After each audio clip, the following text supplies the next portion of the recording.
अध्यादेश के तहत बनाए गए नियम को नहीं मान रहे हैं ग्रामीण। बाजार में ग्रामीण सोशल डिस्टेंस व मास्क लगाने को लेकर बरत रहे हैं लापरवाही। स्थानीय प्रशासन लोगों को सोशल डिस्टेंस और मास्क लगाकर ही बाजार में निकलने के लिए कर रहा है जागरूक।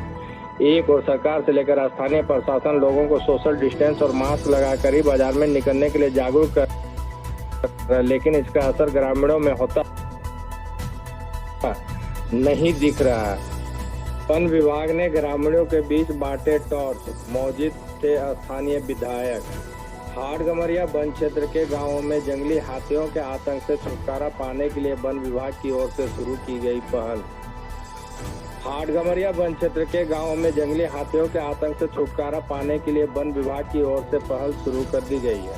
गुरुवार को रेंजर RN मरांडी और स्थानीय विधायक ने मझगांव प्रखंड के हेपरबुरु गांव के टोला गाड़ासाही, बुरुसाही और ओल्हानिया के ग्रामीणों के बीच टॉर्च का वितरण किया गया। रेंजर ने बताया कि पिछले कई दिनों से जंगली हाथियों ने ग्रामीण का जीना हराम कर दिया है। लोगों के घरों को हाथियों ने ढा चुके हैं। मझगांव प्रखंड के सुदूरवर्ती जंगल के किनारे स्थित हाथी प्रभावित क्षेत्र के ग्रामीणों के बीच वन विभाग के हाटगमरिया रेंज की ओर से टॉर्च का वितरण किया गया। वितरण भरत बोदरा अश्वनी नाग मांगने का आरोप लगाया। मझगांव थाना में लिखित आवेदन देकर शिकायत किया कि मझगांव प्रमुख वाहन संख्या JA02Y 3717 जगन्नाथपुर के डांगवापोसी से क्रेशर से गिट्टी लेकर मझगांव के धोबाधोबी राजीव कंस्ट्रक्शन का सड़क बन रहा है वहां पहुंचाने जा रहा था। गिट्टी लदा वाहन जैसे ही मझगांव चौक पहुंचा तो वे अपने अन्य सहयोगियों संग मिल कर वाहन रोक दिया और ड्राइवर से मोबाइल नंबर लेकर धमकी दिया। लोड गिट्टी को उतार लेने कहा और ये भी कहा कि मेरा 3 महीने का मंथली नहीं मिला, अब मेरे आदेश के बिना किसी का गाड़ी नहीं चलेगा कहकर मेरा गाड़ी वापस भेज दिया। मिनाज अख्तर का कहना था कि गाड़ी भाड़ा पर घर का खर्च वहन होता है। मिनाज अख्तर के लिखित आवेदन पर मझगांव पुलिस ने धारा 385/387 के तहत मामला दर्ज कर लिया। थाना प्रभारी अखिल अहमद ने कहा कि रंगदारी मांगना कानूनन अपराध है। पुलिस मामले को लेकर अनुसंधान कर रही है। पश्चिमी सिंहभूम के 8 वन कर्मियों को 1,51,000 की मिली मदद। मनोहरपुर के डिम्बुली की कोरोना संक्रमित युवती के मनोहरपुर बाजार के कपड़ा दुकान से खरीदारी करने की सूचना पर मनोहरपुर पुलिस ने मनोहरपुर के कपड़ा दुकानों को कराया बंद। डिम्बुली गांव की कोटासाही गांव में वज्रपात से 2 मवेशी की हुई मौत। परिजनों ने वीडियो से लगाई मुआवजा की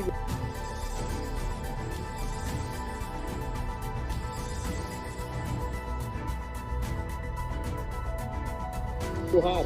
बनगांव प्रखंड की कराईकेला थाना क्षेत्र के लांडूपौधा पंचायत के कोचासाही गांव में बुधवार को वज्रपात होने से 2 मवेशी की मौत हो गई। मवेशी मालिक सुभाष जंको ने प्रखंड विकास पदाधिकारी को सूचना देकर मुआवजे देने की मांग की है। जानकारी के अनुसार बुधवार की दोपहर 2 बजे जोरदार बारिश हुआ जिसके साथ वज्रपात हुआ। इसमें घर के बाहर खूंटा में बांधा गया सुभाष जंको का 2 मवेशी का मौके पर ही मौत हो गई। उन्होंने मांग किया है कि दोनों पशु लगभग 80,000 रुपए के हैं। अविलंब सरकार द्वारा मुआवजा राशि दिया जाए। वहीं मामले की जानकारी मिलने पर पशुपालन विभाग के कर्मी मृत दोनों पशुओं को देखा और उसका पोस्टमार्टम किया। किसान सुभाष जंको ने बताया कि दोनों पशु से ही वह कृषि कार्य के साथ साथ उसका जीविका का साधन था। रुकने का प्रयास युवा नेता माधव चंद्र कुंकल ने कहा। मंझारी प्रखंड के लगड़ा गांव में विधवा एवं वृद्ध लोगों को पेंशन योजना से जोड़ने के लिए शिविर का आयोजन किया गया था। कुछ ही लोगों का फॉर्म भरने के बाद कार्यक्रम को खलल डालकर रोकने का प्रयास किया गया, ऐसा आरोप युवा नेता माधव चंद्र कुंकल ने लगाया। साथ ही कहा कि आगे पूरे प्रखंड में घर घर घूमकर पेंशन से वंचित लोगों को पेंशन दिलाने का काम लगातार जारी रहेगा।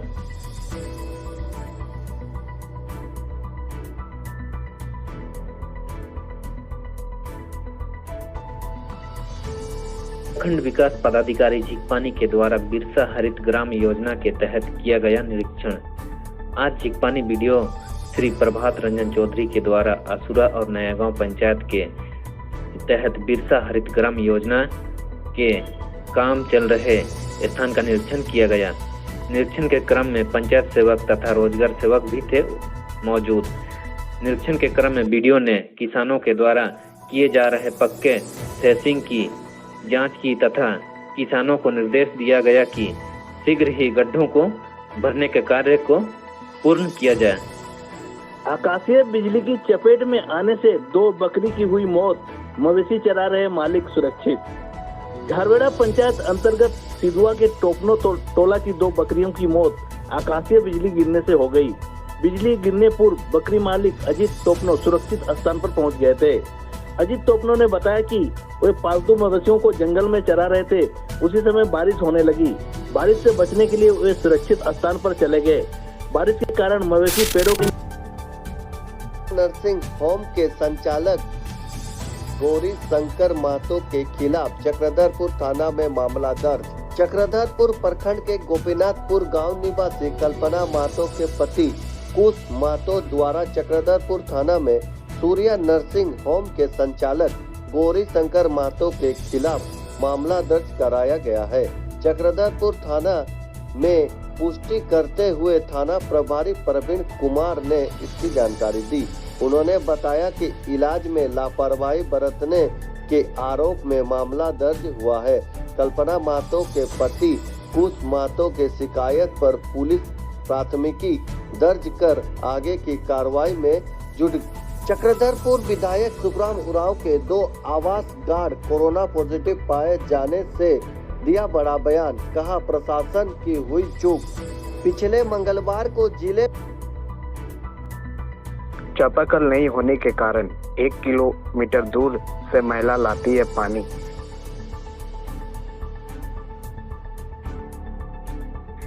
ग्रामीणों ने इस टोले में चापाकल लगाने की मांग। जगन्नाथपुर प्रखंड के पाटाजेत पंचायत अंतर्गत पूर्ति साई टोला के ग्रामीण आज भी 1 किलोमीटर दूर एक चापाकल का पानी पीकर प्यास बुझाने को मजबूर है। पूर्ति साई टोला के ग्रामीण गांव में पेयजल सुविधा मुहैया कराने के लिए वर्षों से जनप्रतिनिधि से लेकर आला अधिकारी के पास फरियाद करते हैं। बावजूद इसके ग्रामीणों को आज तक स्वच्छ पानी नसीब नहीं हो सका। ग्रामीणों को खुले में शौच से छुटकारा दिलाने के लिए व्यक्तिगत शौचालयों का निर्माण कराया गया, लेकिन पीने को पानी नहीं। लोग शौचालय में किस पानी का उपयोग करेंगे? पानी सेवन करने के लिए विवश है सारंडा के ग्रामीण। भूमि हो रहे बंजर। विश्व प्रसिद्ध सगत सालवन सारंडा के बीच बसे ग्रामीण लाल पानी का सेवन करने के लिए विवश हैं। इन्हीं लाल पानी से स्नान करने से लेकर घरों के सारे कार्यों में उपयोग करने के साथ साथ पेयजल के रूप में इस्तेमाल कर रहे हैं। इनके पास सही से पेयजल उगलने के लिए नलकूप है और नहीं नदी नालों में सफा पानी। परिणाम स्वरूप इन लोगों द्वारा नदी नालों के किनारे छोड़कर एक चुआ बनाकर यानी गड्ढे में खोदकर पेयजल के साथ घरेलू सभी कार्यों को करने के लिए पानी घरों तक लाना पड़ता है। यानी कि इन ग्रामीणों के लिए एक चुआ ही मात्र सहारा बनकर सामने खड़ा रहता है। वन अधिकार कानून में कोई बदलाव नहीं। सूखी जलावन लकड़ियों के निजी प्रयोग के लिए नहीं देना पड़ेगा ट्रांजिट फीस। सारंडा डीएफओ ने दी जानकारी।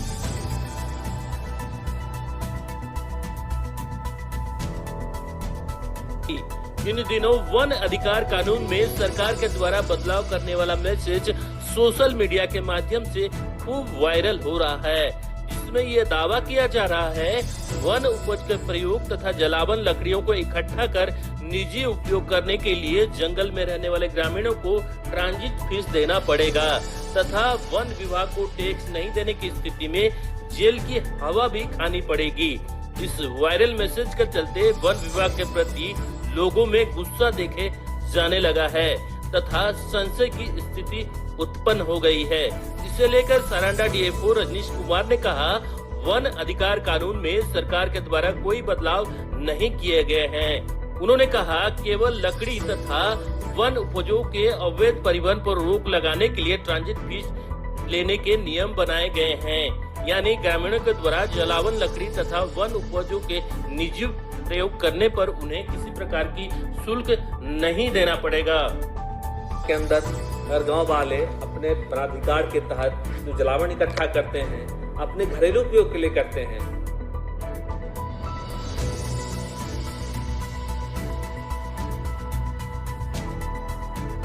चिकपानी में दोनों भाइयों ने दी कोरोना को मत, स्वस्थ होकर लौटे घर। सभी परिजनों सहित पड़ोसियों का भी आया रिपोर्ट, सभी हैं पूरी तरह से स्वस्थ। चिकपानी प्रखंड के लुगुनसाई में पिछले दिनों 2 लोगों को कोरोना महामारी ने अपने चपेट में ले लिया था, मगर दोनों भाइयों ने कोरोना को मत देकर लौटे घर। घर के सभी सदस्य एवं पड़ोसी पूरी तरह से हैं स्वस्थ। ज्ञात हो कि चिकपानी में पहली बार कोरोना ने दस्तक दी थी। अब 1 हफ्ते में ही कोरोना से मुक्त हुआ पूरा चिकपानी। सदस्यों ने चक्रधरपुर में अवैध रूप से बसों में बाहर ले जा रहे मजदूरों को पकड़ा। चक्रधरपुर के उलीडी गांव के समीप दूसरे राज्य से मजदूरों को लेने आई 2 बसों को कोल्हान कोरोना रिलीफ टीम के सदस्यों ने पकड़ा और पुलिस के हवाले किया। टीम के अध्यक्ष प्रकाश लागूरी को गुप्त सूचना मिली कि दूसरे राज्यों की 2 बस बिना रजिस्ट्रेशन किए ही मजदूरों को बाहर ले जा रही है। टीम के सदस्य तुरंत हरकत में आए और चक्रधरपुर उलीडी गांव के समीप टीम के सक्रिय सदस्य बागुन हेब्रम और उनके साथी दोराई हासदा ने विशाखापट्टनम से आ रही बस को रोक कर जांच की। जांच के बाद पता चला कि जिले में घुसने से पहले बसों का पंजीकरण नहीं कराया गया है। बस का नंबर AP 39TC9191 है। कुछ ही देर में टीम के अध्यक्ष प्रकाश लागूरी और टीम के अन्य सदस्य राकेश जोंको तुराम सामड़ भी पहुंचे। ये बस विशाखापट्टनम से मजदूरों को लेने पलामू जा रही है। उसके कुछ देर में ही एक अन्य बस छत्तीसगढ़ के अंबिकापुर से आ रही थी और चाईबसा से चक्रधरपुर रोड में बोड़दा पुल के समीप उलीडी गांव के सामने टीम के द्वारा उसे भी रोक दिया गया, जिसका नंबर CG 15A 8689 है। ये बस चाईबसा के नजदीक बाई हाथू के मजदूर युवकों को जाली रजिस्ट्रेशन कराकर बाहर भेजा जा रहा था। बस के ड्राइवर को गाड़ी के कागजात और पास मांगने पर सिर्फ ड्राइविंग लाइसेंस ही दिखा पाया। उसके पास न ई पास था और न ही गाड़ी की परमिट और न ही मजदूरों का लिस्ट था। मजदूर नेता जॉन मुंडा के नेतृत्व में रोजगार को लेकर दिया गया प्रखंड कार्यालय में धरना एवं विधायक संसद का पुतला दहन कार्यक्रम। पुलिस ने पुतला दहन को किया विफल। मौके पर पहुंचकर पुलिस ने छीन लिया पुतला। चिकपानी प्रखंड अंतर्गत जोड़ापोखर चौक में मजदूर नेता जॉन मुंडा के द्वारा स्थानीय लोगों को रोजगार देने को लेकर दिया गया धरना और स्थानीय विधायक एवं संसद के विरोध में पुतला दहन का कार्यक्रम किया जा रहा था, मगर पुलिस ने मौके पर पहुंचकर पुतला दहन कार्यक्रम को रोक दिया। चाईबासा के बरकेला में वन विभाग के गेस्ट हाउस को विस्फोट कर उड़ाने के आरोप में 2 नक्सली गिरफ्तार, पुलिस अधीक्षक ने दी जानकारी। विगत 11 जुलाई को चाईबासा के मुफस्सिल थाना क्षेत्र स्थित वन विभाग के कई भवनों को विस्फोट कर नक्सलियों ने उड़ाते हुए अपनी उपस्थिति दर्ज कराई थी। इस घटना के बाद एक तरफ जहां पूरे क्षेत्र में भय का वातावरण उत्पन्न हो गया, वहीं दूसरी ओर कांड में शामिल नक्सलियों को पकड़ना पुलिस के लिए एक बड़ी चुनौती बन गई थी। इसी कड़ी में जिला पुलिस ने अपनी कार्रवाई करते हुए कांड में शामिल जगमोहन कालुंडिया एवं सरजम बाईपाई नामक भाकपा माओवादी नक्सली संगठन के 2 नक्सलियों को गिरफ्तार कर लिया है, जबकि अंधेरे का फायदा उठाकर एक नक्सली फरार होने में सफल हो गया। गिरफ्तार नक्सलियों के पास काफी संख्या में नक्सली पोस्टर तथा 2 मोबाइल फोन भी बरामद हुए हैं, जिसके सहारे कांड में शामिल अन्य नक्सलियों को पकड़ने के लिए पुलिस जुट गई है। सोमा पंचो और शहर के आसपास के क्षेत्रों में जो है जो गांव है वहां पर जो है पोस्टरिंग करने की सूचना थी और विधि विरुद्ध क्रियाकलाप की सूचना थी।